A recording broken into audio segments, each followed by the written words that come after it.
attacks in Afghanistan now that the U.S. and NATO have, quote, formally ended combat operations there. Let's continue now on America's Forum. We note over the weekend there were official ceremonies saying that there is the end to the combat role for the U.S. and coalition forces, although there'll be more than 10,000 troops remaining for training purposes and to offer counsel to the Afghani military.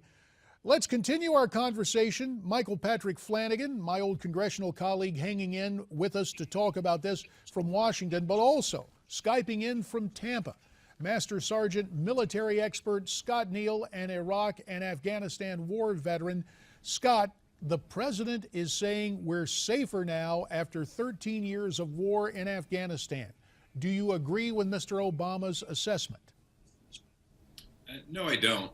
Actually, we're not safer. We're just more uncertain of who the foes are and which direction they're coming from right now.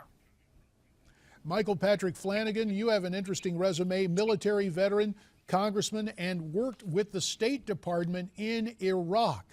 What is your take on what is going on in Afghanistan politically and militarily? Afghanistan is never been a stable democracy, and I don't expect it to become one or to grow into one. The Haqqani network out of Pakistan, the D Company, the international cartel of terrorist financing, Al-Qaeda, and the Taliban have not gone away, and they have only grown stronger in that region. To assume that they will not want control of that area, either actually like ISIS has in their area, or effectively, as the Haqqani cover a huge portion of Pakistan, is crazy. It's going to be the same sort of terrorist activity and used as a recruiting and training ground. Scott Neal, let's go back to you. Obviously, you know firsthand the cost to the military, both in Iraq and Afghanistan. $1 trillion in Afghanistan and spending over 2,000 American fatalities. The Taliban is claiming they've defeated NATO and the U.S. The president says we've ended our involvement responsibly. Where do we go from here? I think right now you see the mission train, assist, and advise, just like Special was doing on early into the war. And now that we'll get that kind of focus, we're not worried about large troop deployments, but we still have to worry about the blue on green attacks. There's still supply chain issues. Even though we call this war over, it's not really over. It was never over back in the 80s with the Mujahideen, and it's certainly not over right now simply because of a soundbite. The possibility of smaller strikes, as we saw in the days immediately post 9/11, without a huge military footprint, is that possible, or is that unlikely given the outlook of the Obama administration? Scott, first to you. Well, it's certainly possible. I mean, the American Special Forces, all of our special operations certainly have the capability and the knowledge of the land. And we built a very robust partnership with the Afghan Special Forces and their commandos. So it's not can we, it's will we is the big question. And Michael Patrick Flanagan, we were speaking in the earlier segment about Mr. Obama's foreign policy. You used your typical subtlety to say it was, quote, insane. Will that insanity, as you put it, continue in Afghanistan? Well, I don't know if insane is the proper word, but I will tell you inept. If we were to utilize this time correctly in Afghanistan, we would be collecting huge amounts of human intelligence on the Haqqanis, on the Taliban, and on others outside of a war atmosphere, using the Afghans or others who would support us in that effort there. I don't think we're going to be doing that. I think we're going to be drone happy. I think we're going to try and kill everything that barks. And I think we're going to use the Special Forces as a blunt instrument that it is. And it's not really the way that we should be using this area at this time. We should be trying to keep peace in Afghanistan and find out as much and develop as much intelligence so that we can find out about these organizations and know their depth and strength and worth in the future.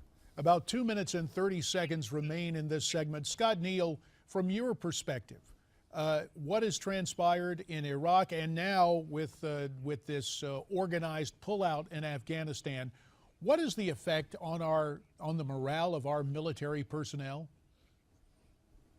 Well, I think there's a big question for, what is the purpose if we're not going to be utilized properly? And the earlier statement, special forces being a blunt object, well, they have lots of tools in the tool bag, and train, assist, and advise is one of them. So there has to be a willingness to use those other non-conventional, unconventional warfare techniques, because the enemy has a vote, and they decided they're not going away right now.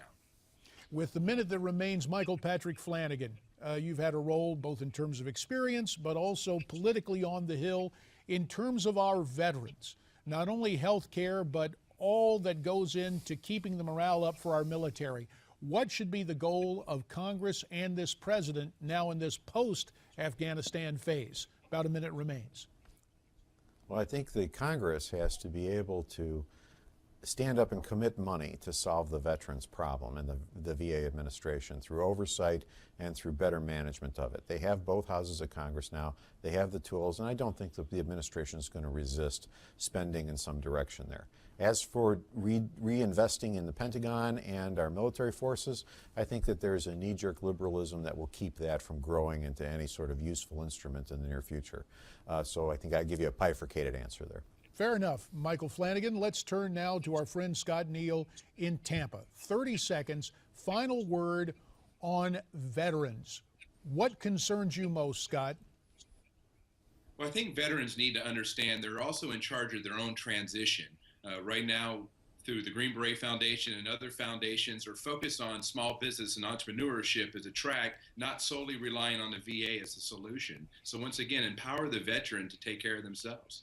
Fair enough. To Scott Neal in Tampa and to my old congressional colleague, Michael Patrick Flanagan. Gentlemen, we appreciate your insights, your analysis, and your take on just what has happened now that, quote, official combat operations have ceased in Afghanistan. Thanks very much, gents, and to both of you, Happy New Year.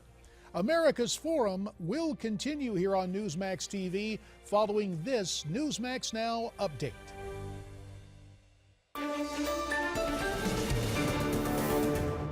Crews call off the search for a missing airplane with 162 people on board. I'm Francesca Page, and this story tops your Newsmax Now update.